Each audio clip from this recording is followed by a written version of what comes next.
Welcome back to PowahSlap Entertainment, where leaving a like increases the percentages that senpai will notice you by 99%. Look at those results. Those results don't lie. This is facts. Do you ever just look at people in the background and think to yourself, what does this person even do? My friends and I have this theory that when you leave, these background people go home and just stand in an empty space until you initialize them. Like to conserve the world's graphics engine or something. You know what I'm talking about, right? Those people that just kind of exist as a backdrop and breathe all of your hard-earned oxygen. Occasionally, some of them will give you directions or take your fast food order, but for the most part, they live in their own dimension and rarely come into contact with you. For those of you guys that play video games, you'll know these people as NPCs or non-player characters. NPCs, for the purpose of this video, are people that exist in the background of other people's lives and act in a seemingly pre-programmed way. NPCs can sometimes be helpful, but for the most part, they just do really weird stuff. So I've decided to compile a list to help you determine whether or not you're an NPC. There's 3 different types of NPCs: the log, the dreamer, and the chameleon. And unlike my Are You a Weeb video, it's possible to be all these different types of NPCs at once, or none at all. So let's get started with the human log. A human log is someone who drifts aimlessly through the sea of life. They don't question why they do what they do, they just do it. They don't question the meaning of life, the ingredients of a hot dog, or why the letter W is called the letter W. It's because it's made out of double U's.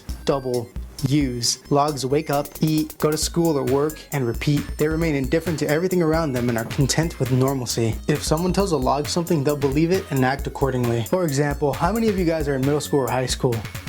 Well, I can't hear you because this is a video. When you're taking math courses in middle school or high school, they tell you that math is important because it'll help you get into a good college. Logs will think to themselves, that's cool, and turn in their homework and study like normal people. Dreamers are different than logs because they actually care about the direction their lives are going, so much so that it consumes them. While a log fades into NPC territory with their predictable actions, a dreamer does so because they have big dreams that they never get around to starting. For example, while a log does their math homework without a second thought, a dreamer starts overthinking to the point that it consumes them. I'd probably consider myself a dreamer. Hey, can I have your homework? No, I didn't turn it in. If you think about it, the reason you do algebra is to get a good job. And if you're not a math major or an engineering major, then all that knowledge is rendered obsolete. You'll never need to graph a parabola if you're studying to become an English teacher. Math is basically a universally accepted intelligence detector, but there's many different types of intelligence. Someone might be good at math but suck at riding a bicycle or making friends. At the end of the day, anything higher than basic mathematics is just an intelligence test. We're all cattle being labeled by our grades in order to prove something to other people. It's a rat race used to distract us from doing the things that we love to do and instead focus on what makes the most money. If playing Sudoku made tons of money, we'd be told to study that, even though it'd be useless in non-Sudoku situations. At the end of the day, we're just here because the school wants government funding. I'm gonna carve my own path. I'm a strong, independent black woman that don't need no man. Cool, when are you gonna get started? Once I find the motivation?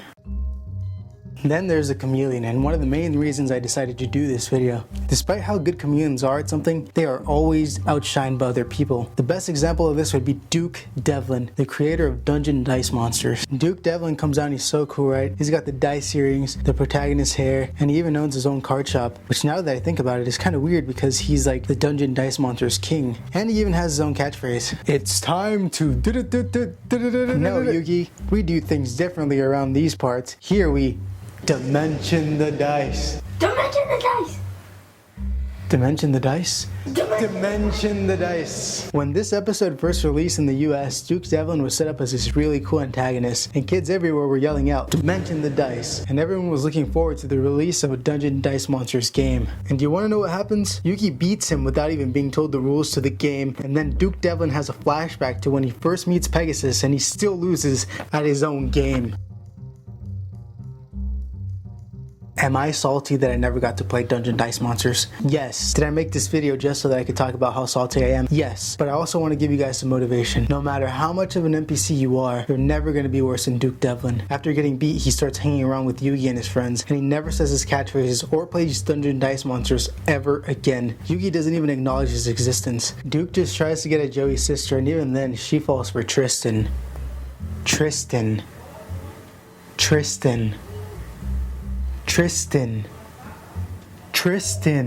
So if you're ever feeling depressed or down, I want you to think about Duke Devlin and how much better your life is than his. As a matter of fact, in addition to your normal comments, I want you to leave a dimension the dice in the chat in order to pay your respects to those chameleons out there. Those unsung heroes of the world that do really awesome stuff but never get any respect for it. And if you feel you're being an NPC in life, I encourage you to follow your passion at least once a day. Because as much as I'd rather be playing Persona 5, making YouTube videos is a passion of mine, and I really like the feeling of publishing a video and seeing all of you guys respond. So as always, don't forget to leave a like and subscribe because it brings me one step closer to world domination and it really helps me out as a small channel. And as always, don't forget to dimension the dice.